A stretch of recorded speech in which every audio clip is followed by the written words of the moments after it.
Another suburb, another school, another teenage gunman. This week, Glendale, Arizona, a suburb of Phoenix. A suspended student came back to class in camouflage, carrying a 9mm, ordering all the students to the floor. Thankfully, 14-year-old Sean Botkin never fired a shot. This time, for once, no one was hurt. But the familiar pictures of frightened kids led in a daisy chain to safety, conjured up fears of what might have been, and questions about how this school avoided that. Joining me today in Phoenix, Arizona, Matt Brown, spokesman for the Glendale Police Department. With him, Kelly Bell from the Peoria Unified School District. And in San Francisco, we have joining us John Burris, an attorney who has represented child defendants. By phone, former hostage negotiator Frank Bolts. That's a mouthful. We're going to have to talk quickly here. Kelly Bell and Matt Brown, how come you got out of it and other people have had bloodshed? I think it was just wonderful planning. We've prepared for incidents like this. We have crisis management teams. We've practiced with the Glendale Police Department, and everybody knew exactly what they needed to do in this situation. Matt, what about that teacher that just kept talking? Hey, that teacher did a wonderful job. Her and the negotiator with the police department together just kept reassuring the young man that, hey, if he did the right thing, made the right choices, then things could work out for him. Now, they never did say he wouldn't be in trouble, obviously, but by working together, this thing came to a thankful, peaceful solution. Do you really think this guy, Matt, ought to be charged as an adult? He's 14 years old. He obviously was another troubled kid. He'd been suspended from school. He had what's become almost the prototype of a history of turning socially rebellious. His mother was having a hard time with him. He was going to be sent to a boys' school. Is this the kind of kid that's really going to profit from hard time in the Arizona State Prison? Well, our job as police officers in Glendale was to submit the charges to the state of Arizona, and the county attorney's office in the state of Arizona then took it over from there. We submit the charges as he is a juvenile, and they take it from there. So county attorney's office would best have to answer that question. Kelly Bell, as a school spokeswoman, it must concern you that there is very little between troubled kid expelled from school and Arizona State Prison, doesn't it?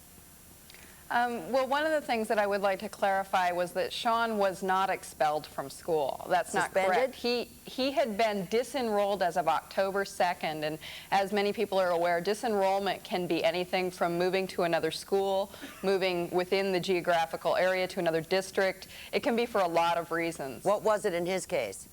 I can't answer that specifically since it is covered under the Privacy Act and Arizona statutes, that we can't get into specifics regarding Sean's treatment and behavior at the school. Okay, but there was some disciplinary history. There was a file on the student.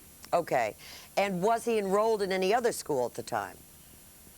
I don't know if Sean had been recently enrolled. As I had stated, he had been disenrolled as of October 2nd, so he'd been out of the Peoria Unified District for approximately 2 weeks, which wasn't a long period of time. So we didn't find it unusual when he came back to the campus, spoke with administrators, greeted them, and said he wanted to re-enroll. At that time, he was told by administrators on campus to go back and get a parent and bring them back with him so that he could be re-enrolled. And Sean said he would be happy to do that. Do you have any program at school that spots or helps troubled kids? Kids who are obviously. Actually, at this school, we have what we call a crisis interventionist on staff full-time at the school. And this is somebody who's trained to handle troubled kids in all sorts of situations, kids who have problems at home, kids who have problems with substance abuse or criminal activity, kids that are possibly in foster care. So she talks with kids who have all sorts of problems, and she was in the school. She is familiar with all of the students and talks with all of them on a first-name basis from what I've seen. John Burris, what should happen to a kid like this? What needs to happen to a kid like this? He wasn't so violent he fired any shots. He was with a familiar teacher. Should he do hard time in the state pen? Well, I don't think he should do hard time. I mean, a decision has been made to try him as an adult. I would have preferred that there had been a little more reflection about that by the district attorney's office, by having a background workup to see what was really going on with the kid, and then make some determination later. Now, to the extent that he has been charged as an adult, it doesn't necessarily mean he has to go to state prison. It certainly means now that he will be, if he's convicted, which he probably will be, he will have a criminal record, and there will be some issues that we'll deal with in terms of his permanent record. But The point of fact is he can still receive the kind of maybe treatment and training and behavior modification type training that he undoubtedly needs. I would think that because he is in fact 14, his chances of going to state prison certainly early are not as great. He can still receive a moderate sentence, and but undoubtedly he will go to a youth correctional sentence now up until the age of 18, assuming that that's how they do that in Arizona. He will not go to Arizona State Prison per se. Now he will probably go to a youth correctional center at this stage. But obviously some punishment is warranted. I think the juvenile justice system could have taken care of that. I can see the DA looking at this from a deterrence point of view and want to say essentially to everyone else out there, if you do something like this, you can wind up ruining your life. And so that's probably a reason. But I also think you should always look at the individual kid per se and see what's going on with him. The point of the fact is he didn't kill anyone. He didn't hurt anyone. We don't know what his overall intentions were. My hat obviously goes off to the school district there for being able to have the kind of training accessible. But I think in the end, the kid should not go to state prison. He ought to do some kind of punishment, though, but it should be in a juvenile correctional type facility for youth. Frank Bowles, are you still on there? Yes, I am. What did these folks do right that allowed this hostage situation to end? What lesson can other schools learn from this in terms of how they got this to end peacefully? Well, I think basically they indicated that pre-incident liaison by having the interaction between the school and the police department before it was necessary is what gave them the upper hand in this operation and permitted them to bring it to a successful conclusion.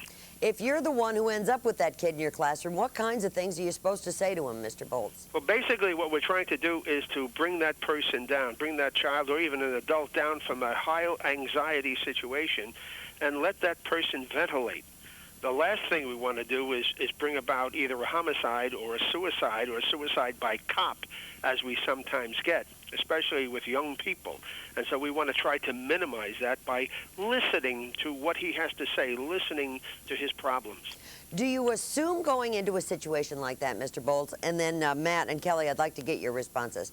Do you assume when a kid is in that spot that he is holding the weapon and that he's under 16 years of age, that he has no real history of having hurt anybody before?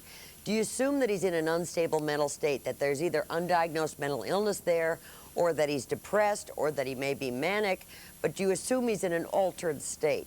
Well, you have to assume that he is a danger to the other people and a danger also to himself. But that doesn't mean he has a mental problem.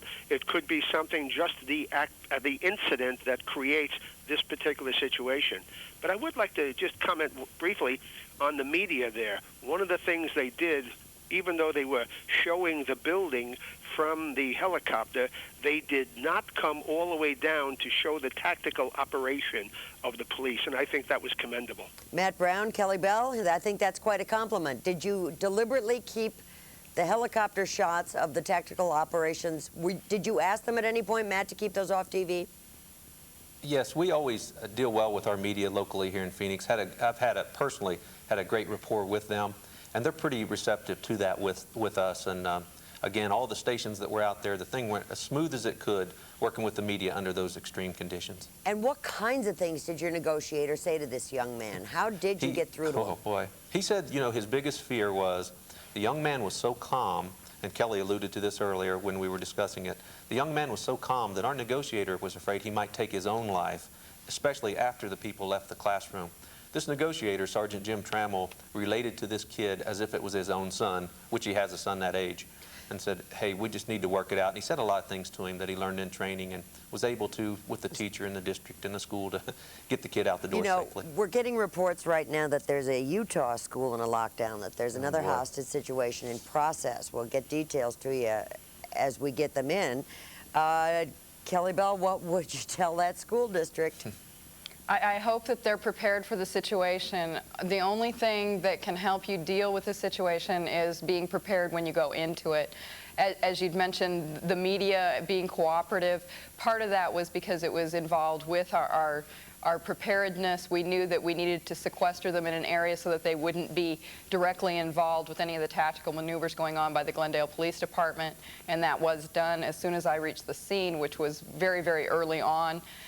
We also had the advantage of working with the Arizona Department of Education and FEMA, along with the Peoria Unified School District, to create this plan. And with all of those people cooperating, the Glendale Police Department, the Peoria Police Department, their fire departments, we were ready for the situation. Let's hope that Utah's in the same position. The latest reports have a kid with a gun at another school in Utah, and that others are being held hostage. We'll get more to you when we can. I want to thank you all, Frank Bolts, John Burris, Matt Brown, and Kelly Bell. And I guess the lesson out of this is to be organized in advance and talk to this person like a friend you really care about. We'll be right back.